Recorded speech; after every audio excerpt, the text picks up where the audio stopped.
জনগণের সঙ্গে থাকুন, জনগণকে সঙ্গে রাখুন, জনগণের সাথে থাকুন, জনগণকে সাথে রাখুন। মানুষ আমাদের উপর আস্থা রাখতে চাইছে, আমাদের উপরে অর্থাৎ বাংলাদেশ জাতীয়তাবাদের উপরে।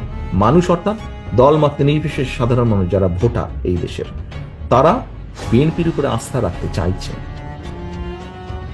এই আস্থা যদি নষ্ট করার জন্য কেউ কোনো কাজ করে, এমন কোনো কাজ করে যেটাতে আস্থা নষ্ট হবে, তাহলে ভাই তাকে তো আমাদের পক্ষে, আমার পক্ষে টানা সম্ভব না, টানবো না আমি তাকে শেল্টার আমি দেব না। এখানে দলকে স্বার্থপর হতেই হবে। কোনো ব্যক্তির কারণে, কোনো নেতার কারণে, কোনো কর্মীর কারণে যদি মানুষের আস্থা নষ্ট হয়, তাকে আমরা ওন করতে পারবো না। বিকজ আমরা বহু ঝড় ঝঞ্ঝার ভিতর দিয়ে আজ এখানে এসে দাঁড়িয়েছি, বহু অত্যাচার নির্যাতনের ভেতর দিয়ে এখানে এসে দাঁড়িয়েছি আজকে আমরা। কাজেই আমাদের পক্ষে আর সম্ভব না যে কেউ নিজের বিষয়, নিজের স্বার্থ নিয়ে এমন কিছু করবে যেটা দলের স্বার্থকে আঘাত করবে, ক্ষতিগ্রস্ত করবে। তাকে আমাদের পক্ষে টানা সম্ভব না। হ্যাঁ, অনেকে ইদানিং কিছু কিছু লোক বলার চেষ্টা করে যে দেখুন আপনারা নয় কি করছেন, আমাদের মধ্যে কেউ কেউ করেছে, কোনো কোনো সদস্য ভুল করেছে, বিভ্রান্ত হয়েছে, কিছু কিছু আপত্তিকর কাজ করেছে, আমরা আমাদের দলের সাথে তার সম্পর্কটা ছিন্ন করেছি। এতে কি হবে কেউ কেউ বলে, এতে কি হবে সেটা হচ্ছে পরের ব্যাপার, কিন্তু আমি আমার অবস্থান পরিষ্কার করেছি। হ্যাঁ, হয়তো সবগুলা ব্যাপার আমরা এরকম আরো কেউ কেউ করছে, আমরা হয়তো সবগুলা ব্যাপার অ্যাড্রেস করতে পারছি না। যতটুকু আমরা জানছি আমরা সাথে সাথে ব্যবস্থা গ্রহণ করছি, যখন যেটা জানবো ব্যবস্থা গ্রহণ করছি, আমাদের অবস্থান পরিষ্কার করছি। এখন ওই যে বললাম, কেউ যদি বলে হ্যাঁ আপনি বের করে দিলেন, কি হবে?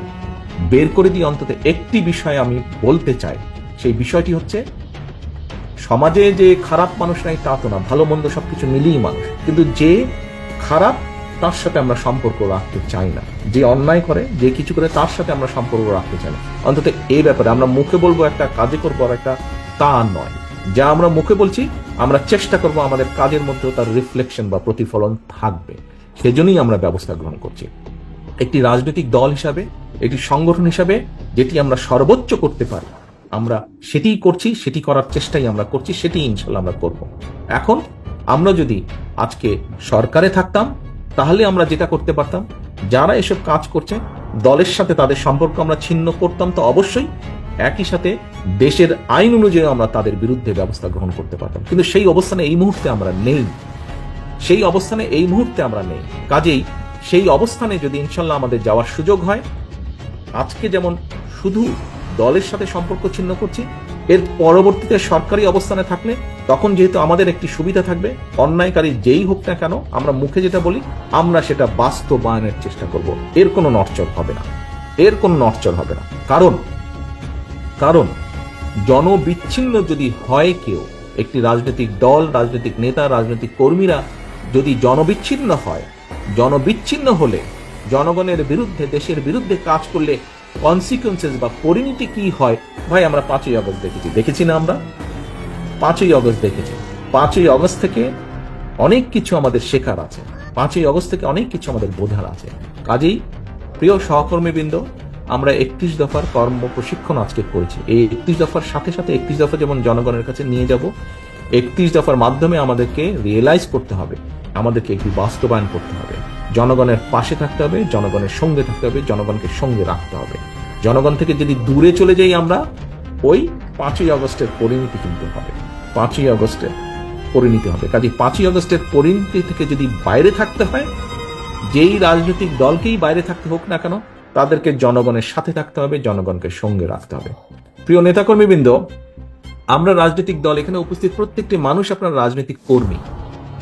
আপনি একজন রাজনৈতিক কর্মী বা একজন রাজনৈতিক নেতা হিসেবে আপনার পিছনে যদি পাবলিকই না থাকে, তো আপনি কিসের রাজনৈতিক নেতা, কিসের রাজনৈতিক কর্মী? আপনার পিছনে যদি পাবলিকই না থাকে, ও আর নাম সর্বস্ব নেতা আপনি, তো লাভ আছে কোনো ওরকম হয়তো কোনো লাভ নেই। আমাদের একজন রাজনৈতিক কর্মী হিসাবে আমাদের সবচেয়ে বড় সার্থকতা কি? যখন এই যে আপনি ঘর থেকে যখন বের হন, আপনি ঘর থেকে বের হয়ে ধরেন আপনার নাম হচ্ছে গিয়ে হিরণ কুমার, তো হিরণ কুমার কি আপনি একা শুধু? হিরণ কুমার কি আরো শত শত হাজার হাজার হিরণ কুমার নাই? কিন্তু খেয়াল করে দেখেন তো, হিরণ কুমার হিসেবে আপনি যখন বের হন, মানুষের সম্মান বা সালাম আপনি যেটা পান ঘর থেকে দিনে বের হওয়ার পরে, আপনার মতো অন্য হিরণ কুমার যারা আছে তারা কি পাচ্ছে সেটা? তাদেরকে হয়তো কেউ চেনেই না, কিন্তু আপনি কেন পাচ্ছেন? আপনি এই জন্য পাচ্ছেন যে আপনি এই দলের একজন নেতা, সেই জন্য কিন্তু আপনি সম্মান পাচ্ছেন, মানুষের 10টা মানুষের সালাম পাচ্ছেন। এখন ভাই কথাটা হচ্ছে যে 10টা মানুষ কেন সালাম দিচ্ছে? 10টা মানুষ সালাম দিচ্ছে যে আপনি বিপদে আপদে হোক বা তার ভবিষ্যৎ নিয়ে আপনি কাজ করেন, চিন্তা করেন। কিন্তু আপনি যদি এমন কিছু করেন যেটা তাকে আঘাত করবে, দুঃখ দিবে, আপনার পেছন থেকে সরে যাবে, আপনার পিছনে এখন আপনি সালাম পান, আপনি বের হলে মিছিল করলে সে এসে মিছিলে হয়তো অংশগ্রহণ করে, হয় মধ্যে থেকে বা পিছনে থেকে একজন সমর্থক হিসাবে। কিন্তু আপনি যদি এমন কোনো কাজ করেন যেটাতে সে আঘাতপ্রাপ্ত হবে, সে কি আপনার পেছনে থাকবে? সে কি পাবলিকটা আপনার পিছনে থাকবে? সে যদি না থাকে তো আপনি কিসের নেতা? আপনি কিসের নেতা? এবং এখন কিন্তু মানুষ অনেক সচেতন। এবং সহকর্মী বৃন্দ, আপনাদেরকে আমি একটি কথা বলি, এটা ব্যক্তিগতভাবে নিবেন না। কথাটি হচ্ছে, দেখুন, মানুষ আমাদের উপর আস্থা রাখতে চাইছে, আমাদের উপরে, অর্থাৎ বাংলাদেশ জাতীয়তাবাদের উপরে। মানুষ অর্থাৎ দলমত নির্বিশেষে সাধারণ মানুষ যারা ভোটার এই দেশের, তারা বিএনপির উপরে আস্থা রাখতে চাইছে।